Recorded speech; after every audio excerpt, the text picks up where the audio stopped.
Hello guys, Prosperity Wolf here, I'm back in again. Today's video is going to be different, and still it is about self-improvement, because I ultimately believe knowledge and thinking, in this case it will be abstract thinking, is useful for you. And I have always been a curious person, always. I wanted to know how things work. I wanted to know everything about the universe. And I said, got into just watching videos on, for example, the first topic I was looking at was on how stars create their energy, because I remember that I was 14 years old and I asked, fine, we have fire here on Earth, but we all know it has to have some ingredient which burns, some material or whatever which burns, and you need to put air.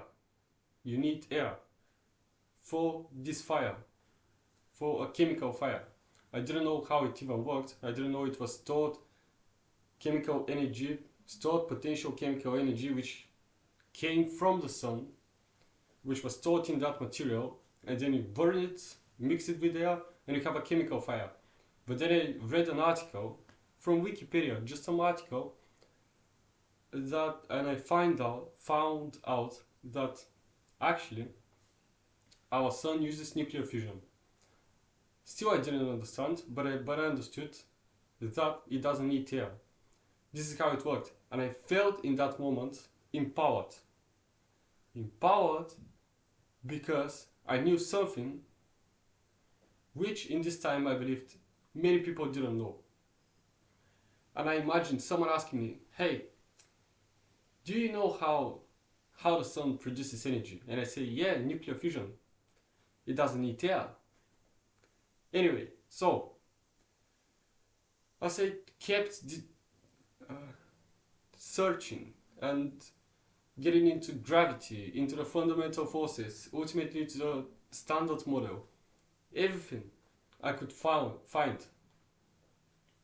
I came across the Holy Grail, which we are trying to discover now, which is the summit right now of modern physics, which is to unite the standard model with gravity, to unite quantum mechanics and gravity. This is the Holy Grail.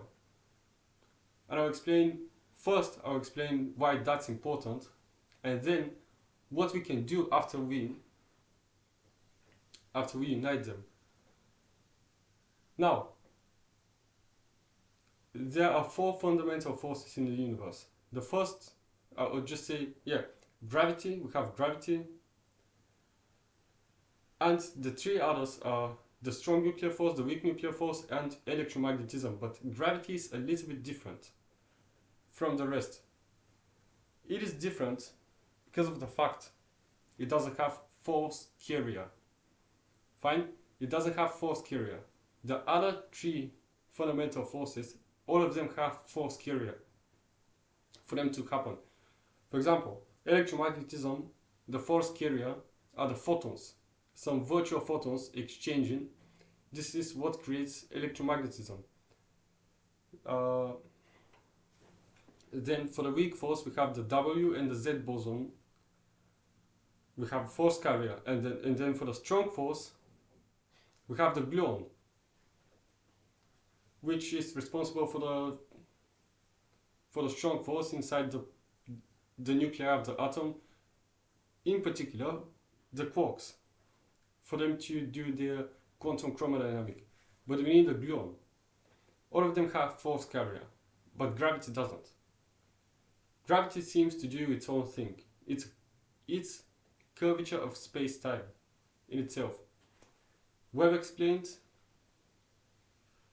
by Einstein. We all know that in his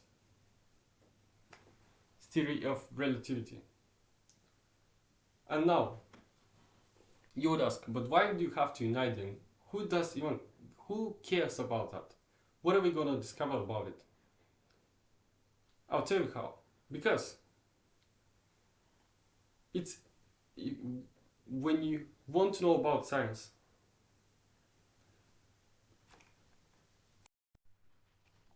you don't want to have spent so many years and resources into discovering science and then have a huge part missing. Because you see, when we try to look into singularities, black holes, the Planck epoch, the Planck era, just before the Big, just after the Big Bang, 1 trillion of a second after the Big Bang. This is the Planck epoch. We don't know what's happened there because we need to work. We need to make quantum mechanics and gravity work together, but we can't. They're inconsistent with each other. And also, if we know how they work, if we have a theory of quantum gravity, then we can see before the Big Bang. What was the state before the Big Bang? There are some very good hypotheses on that, three main ones. Quantum loop gravity, the other one is string theory, and maybe, yeah, it has to be about quantum loop gravity, the multiverse, the infinite universes. But I have an idea, I have a hypothesis, and I want to say I'm not a scientist. I'm not. I'm just a curious person who wants to know, who dares to ask. That's who I am. And I respect every scientific effort. I respect science as a whole. I do not disprove any science. This is not the type of video you will watch and I will say, oh no, actually the earth is flat. No. No. I am trying to just give an idea, a suggestion, which doesn't disprove any scientific evidence we already have. I am giving a suggestion for how the universe started. How did the Big Bang start? And possibly giving a solution to uniting to why we can't unite the quantum and gravity. Why it's impossible. We cannot see the graviton, for example, the force carrier. Can't see it. Why is that? Now, this is only a suggestion I'm giving. Again, it's a hypothesis. I'm not trying to say this is the truth, but it's an interesting idea. Now, when we try to think before the Big Bang, what do we usually think about? We can't think of nothing, because nothing existed before the Big Bang. The universe wasn't here. There was no energy, no space, no time, no fundamental forces, absolutely nothing. Even we can go further. We can't even say nothing, because it's still something. It's a conceptual idea. Philosophically, it's not nothing. You have an idea about nothing. Still, it was beyond that. Absolutely nothing. And it's very difficult to explain it. It's very difficult to imagine it. I will say it is this way because it's impossible to imagine it. It's impossible for nothing to exist. Only in the existing universe. We are now after the Big Bang. The existing universe, when I say is the period I refer to after the Big Bang. Okay? So when we say nothing, it is something. Whatever it is something. But before the Big Bang, my idea, which literally yesterday, last night, I went to bed 4 a.m. because I was thinking about it. I had a conversation with ChatGPT about my ideas. I noted it first on my phone and then put it into ChatGPT, conversed with it 3 hours straight because I just couldn't go to sleep. New ideas came. I asked ChatGPT, what do you think about my hypothesis? Do you think there are any faults, listed 5 faults. I had a solution for all of them, and now I'm here talking to you about what could possibly have been before a Big Bang. So, I'll start with all the fundamental forces, the 4 fundamental forces: electromagnetism, the strong and the weak, nuclear force, and gravity, exist only after the Big Bang. But before the Big Bang, they didn't exist. Yeah, a scientist watching this video will say, yeah, of course they didn't exist. There was no space, no time in which they can do whatever they can, do whatever they wish. That's right. But I suggest, could it be possible that when we think of nothing in our universe after the Big Bang, we don't know what nothing is. Yeah, we know. Just there is nothing. But before the Big Bang, nothing had a different semantics to the word. It is a different term. It's not what we describe now. It is something different. Something which could be something. Okay?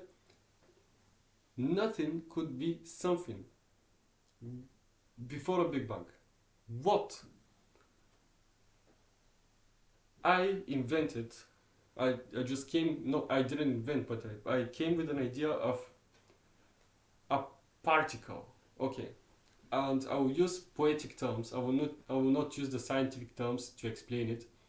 If you're a scientist watching this, you will get confused. But don't stick to the scientific terms. I'm talking in a poetic way. I know a particle could not have existed before the Big Bang, but this is how I just explain it, okay? In a poetic way. So, this particle I named Aethron. The Aethron. A-A-T-H-R-O-N. Aethron. This Aethron didn't exist in itself the way we think it exists, because after the Big Bang we can say something existed, but before that it didn't. But it had properties. The properties it had are very interesting. It didn't have all the fundamental forces as I explained, but what it did have is, as I call it, okay, I called it this way, irregular quantum state. Okay, infinite irregular quantum state, and also irregular gravity. Okay, two things, only two things, which acted together. These two, let's call them forces, acted together, but not in the way they act after the Big Bang. They acted. Now, imagine this Aethron, this, I'll call it just particle, had two properties. The quantum, the irregular quantum, because I call it irregular quantum and irregular gravity because they work vastly different from what we know today in the normal world after the Big Bang. So the first one was that this irregular quantum state was, the Aethron had a code. Imagine this code of all the possible states and all the possible building blocks, all the possible energy conversions, anything you can imagine on a quantum level, in this irregular quantum level before the Big Bang, and it was represented by a structure. Okay, this irregular quantum was a structure, a geometry. Not in the way we know geometry now. It was not a shape, not a form. We cannot say what it was mathematically. It didn't have a color. Nothing. But it had a geometry of instantaneous superpositions. Okay, instantaneous superpositions of all the possible energy states and all the possible configurations before the universe existed. Okay? And only one configuration, just imagine this, infinite configurations, only one of which is the correct one for the Big Bang to happen. Only one. And this Aethron, the geometry, this irregular quantum state of superposition instantaneously happening, testing itself. It was testing itself to come to the correct alignment, to the correct order. But you would ask, how did it test itself when there was no time, no space? I will tell you how. Because again, if we think of nothing, in this irregular quantum state and time, it didn't need time. Okay, time and space are only after the Big Bang.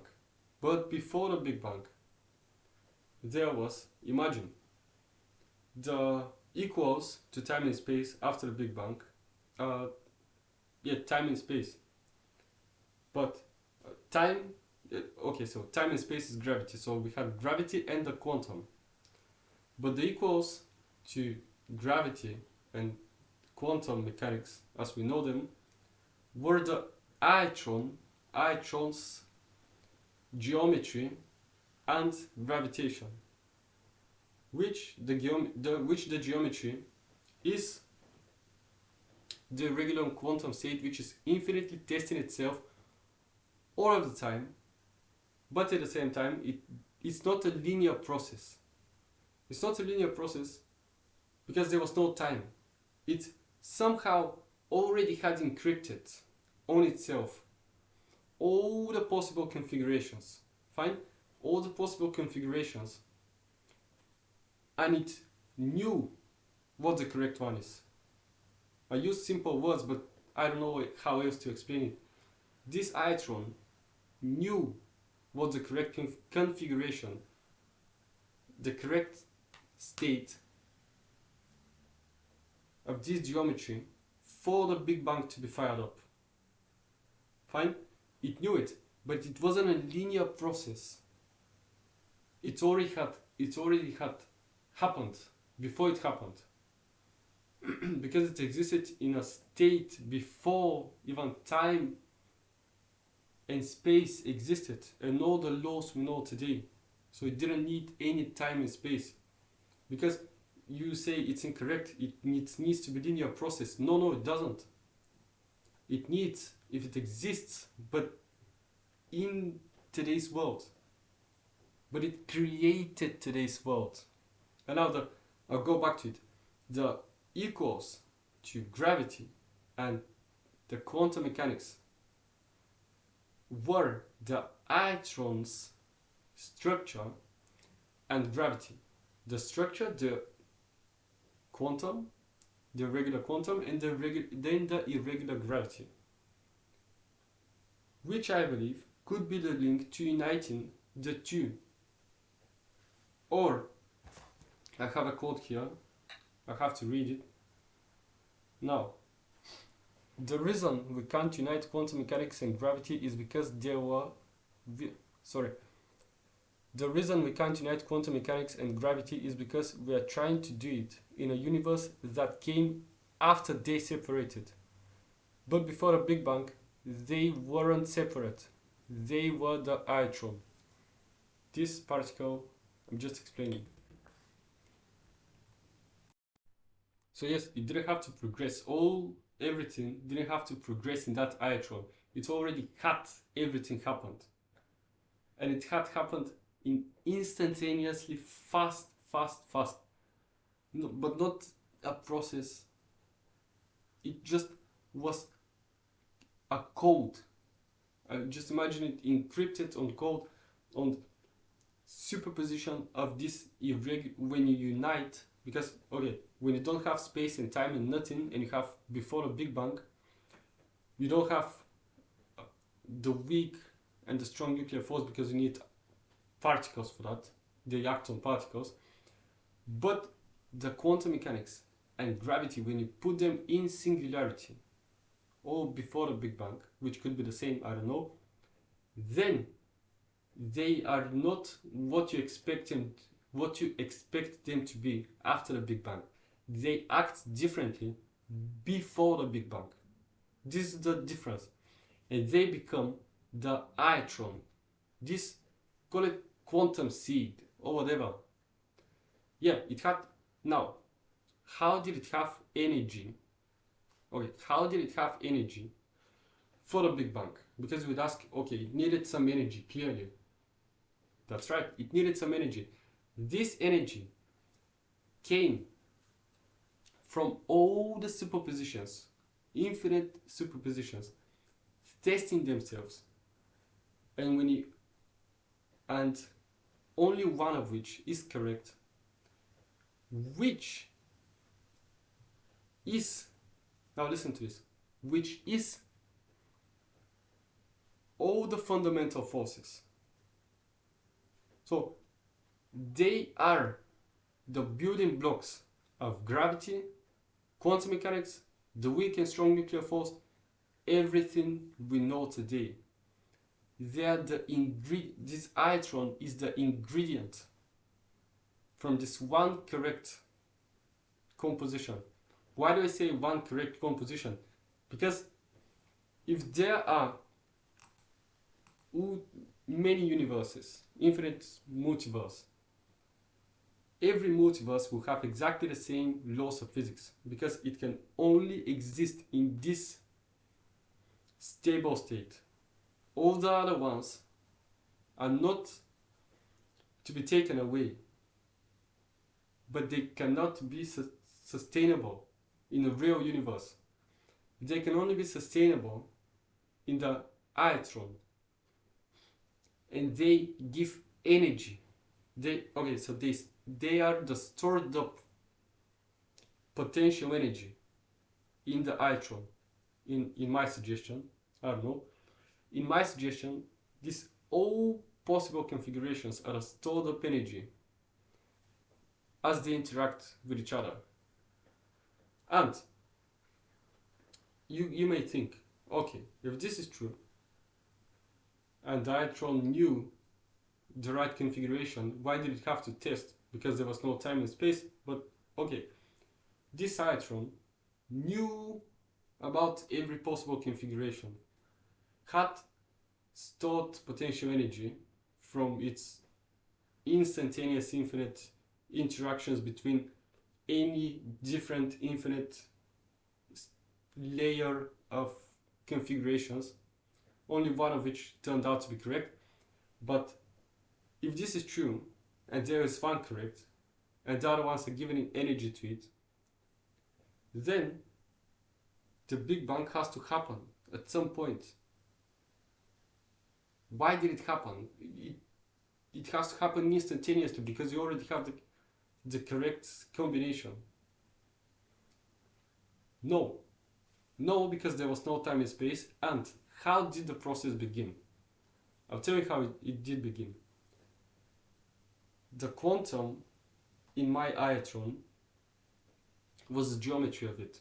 The geometry, all the possible configurations, testing themselves all the time, exchanging energy, building up potential energy, and so on. And let's say I'll just use the word graviton. I know what the graviton is. We're looking for the force carrier of gravity. I know, maybe it's incorrect, but I'll just call it graviton for this video. This graviton interacted with the structure, with the geometry of the Aethron of my particle, this graviton interacted. It's inside the Aethron. It is inside the Aethron, and it's the force carrier, as we call it. I don't know how to call it, how to explain it, but it's the force carrier. It's the encoder. It's the translator of what is the correct code. And this correct code is the building block, as I said, of all physics we know today. All fundamental forces. This code contains them.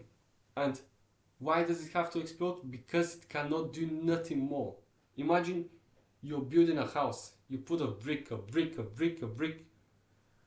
quantum state, irregular quantum state, regular quantum state, you test.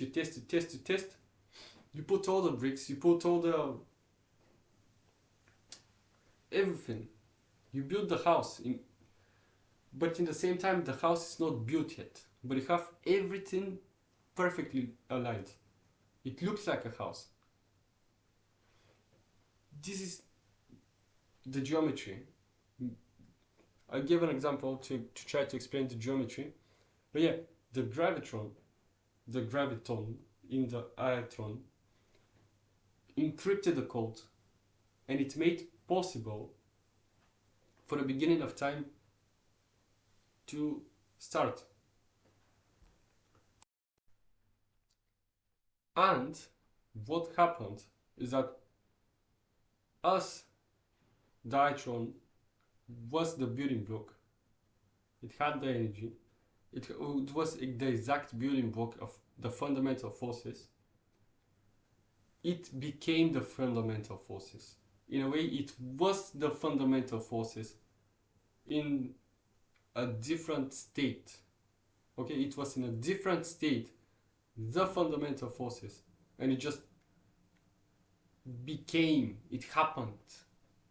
In the moment of the Big Bang, it just happened. I don't know, yeah, it took time. After the Planck epoch, we didn't know what happened there, but after that, the grand unification where the strong and the weak nuclear force were one. Okay, I know about it, but after that, these forces, where they got their properties is from the Aethron, from its ultimate testing and the correct configuration, and the graviton ignited the potential energy of the Aethron. I don't know exactly how, I have to think on it, but this through interaction with the geometry of the Aethron. And after that, can we actually test it? Because the hypothesis is important to be tested, even though it's just a suggestion. Possibly we can test my idea, and the way we can test my idea is through two things. Okay. The first is through entropy. If we can see the change of the very early universe until now, the change of entropy, then we can see the structure of the Aethron. We can study the structure before the Big Bang, because ultimately everything encoded in the Aethron of this irregular quantum state and the quantum gravity, which encoded everything, we can study. So this was the united relativity and quantum mechanics, and through entropy we can study the geometry, and we can also study, and for the graviton, because it didn't travel, it just unfolded the code of the Aethron, we have to study the geometry of the universe. For example, we can study the microwave background, the fine structure of the universe, the whole structure of the universe we can observe. And this is a way we can see what was before that, because ultimately we have to look for the residuals, the leftovers from that Aethron. Thank you for watching this video. It's a 30-minute video. It's a long one. If you stuck so far to the end of this video, I thank you for that. And again, I want to remind you, this everything I just explained is not science. It's not a theory, because theory in science is something tested, proven, it's a law basically. And it was just a hypothesis, an interesting dive into the unknown by me. Thank you. This is Prosperity Wolf, and get to work.